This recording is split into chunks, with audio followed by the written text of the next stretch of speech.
You know, I want to join Kevin in thanking the other Kevin. Good, strong first name. Isn't it that? Yeah, it's a great name. You know, Kevin Brady and I, we sat next to each other for 14 years, I think, seatmates in the Ways and Means Committee, always working toward tax reform. And I just want to thank you for your leadership on this issue. It's been tremendous. This is such good news. It's good news for the American economy. It's good news for workers. It's good news for families. Recently, one of my former employers, McDonald's, announced that because of tax reform, it is going to invest more in tuition assistance for its workers. Just one more example. I remember when I worked there, I was in high school trying to save up. With a program like this, students can worry less about racking up so much debt, and they can stay on top of their expenses better because of tax reform. This sets up people for a good job. It sets up people for a good start in their career. This is the kind of real, lasting difference that tax reform is making in people's lives. Tax day is just yet one other example. Tax day typically brings out the biggest worries. You just heard about them. Paying for childcare, living paycheck to paycheck, all the anxiety that is involved in the paperwork. The trade-offs are everywhere. But this is the last tax day under the old code. All of it will become easier. Almost 9 out of 10 families get to use something like this. That is impressive. Instead of a system riddled with loopholes for the well-connected, you have one that lowers tax rates for everyone at every income level. You have a bigger child tax credit. You have nearly a doubled standard deduction. So you get to keep more of what you earn in the first place. That is such good news coming. And we go from hassle and stress of a complicated process to what I just showed you, this great form. With this new tax code, the typical family of 4 making the median income will get a $2,059 tax cut. That is real relief for families. And on top of all the raises and the bonuses that people have been receiving through tax reform, this is why economic optimism is up. This is why more companies are investing. This is why companies are bringing money from overseas. This is why jobs are being created. This is why wages are going up.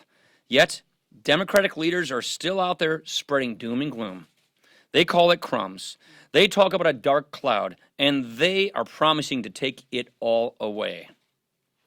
This law is improving people's lives every day, even on tax day. And when we get to move forward with a new code, that means new possibilities for people across this country. So the quick story of this is tax reform is working. It's actually even exceeding our expectations. It is giving us a stronger economy, a healthier economy, and it's going to make us more prosperous for years to come. Finally, I also just want to say on behalf of the whole House that we are praying for our former First Lady, Barbara Bush, and for her family. She is beloved by this country, and she is in all of our thoughts today. Questions? On Syria, the president seems to be rejecting new sanctions on Russia that would target companies that helped the Syrian chemical weapons program. Is this a mistake? Are you encouraging him to impose these measures? Well, I won't get into what sanctions should be applied, other than we obviously should be applying Russian sanctions. We've been applying Russian sanctions in multiple ways this year. I think the president's strike was called for. I think it was the right thing to do. And I think I was also impressed with the fact that he made a multilateral effort, that the French and the Brits joined us in this attack. We need to, the peaceful democratic nations of this world need to stand up and speak against and act against the spread of these horrific weapons. And I think the president did the right thing. Mr. Speaker, if the new AUMF proposal from Senators Corker and Kaine can get 60 yes votes in the Senate, would you commit to considering it in the House? I won't make any commitments on any specific thing like that. First of all, he used Article 2 for this strike, which was a limited strike, which I think was the appropriate thing to do. The question that I will ask is can an AUMF make it into law, and does it tie the hands of our military behind our backs or not? That's what's important. So there is an existing authority, and this was Article 2 in this particular strike. But the current AUMF does have the existing authority, and the question going forward on any new AUMF is, does it give our military the tools they need, or does it tie their hands behind their back? That, to me, is the measurement of whether it's something that's worth supporting or not. Anna.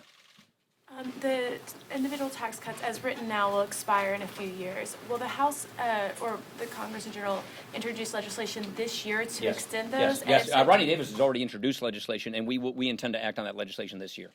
And do you have a deficit impact estimate for what that would cost? I haven't seen a latest joint JCT tax run, but obviously these tax cuts are intended to be permanent. Look at just CBO just showed us that they've up. First of all, I've been reading CBO reports since I was like, what, 20 years old? And I'm actually not embellishing on that. CBO, for the first time since 2008, revised upward their economic projections. They're revising their Q4 projections to 3.3% economic growth. So what we are seeing is an economy that was growing 1 to 2%, now is heading north of 3%. That is exactly what we projected. That means people get to keep more of what they earn, and tax certainty is very important to keeping this good economic news going. So obviously we believe that that's necessary for economic growth. We fully intend to make these things permanent, and that's something we'll be acting on later this year. Go ahead. Thank you, Mr. Speaker. Special Counsel Mueller, can you tell us and the American people why Congress, Republican leaders have not decided to take up any of Because it's the... completely unnecessary. Yeah, because I don't think he's going to fire him. I don't think he should. I don't think it's in his interest to do so. I've answered this question pretty much every week. We do not believe that he should be fired. We do not believe that he will be fired, and we therefore don't think that that is necessary. And why do you have confidence? Because of the kinds of conversations we've had. It would be not in the president's interest to do such a thing, and I think he knows that. Has he told you he wouldn't? I'll leave our conversations to the private nature that they are. I know you said you won't get into specifically whether you think the president should apply additional new sanctions, but can I ask you in this context, do you think the administration has been tough enough on Russia? Oh, yeah. Look at where we've come. Remember the Barack Obama, Hillary Clinton reset? Remember them giving away missile defense to Russia for nothing in return? We have moved miles in the right direction on our Russia policy. Not only did we scuttle the reset, not only are we now sanctioning Russian citizens, not only we're sanctioning Russian oligarchs, we're sanctioning Russia itself. We have so improved our policy with respect to Russia, far more hawkish, far more realistic, and we've just passed legislation finally rebuilding our military, which is which is the strongest signals we can send.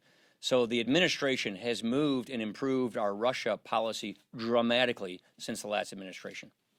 Thank you.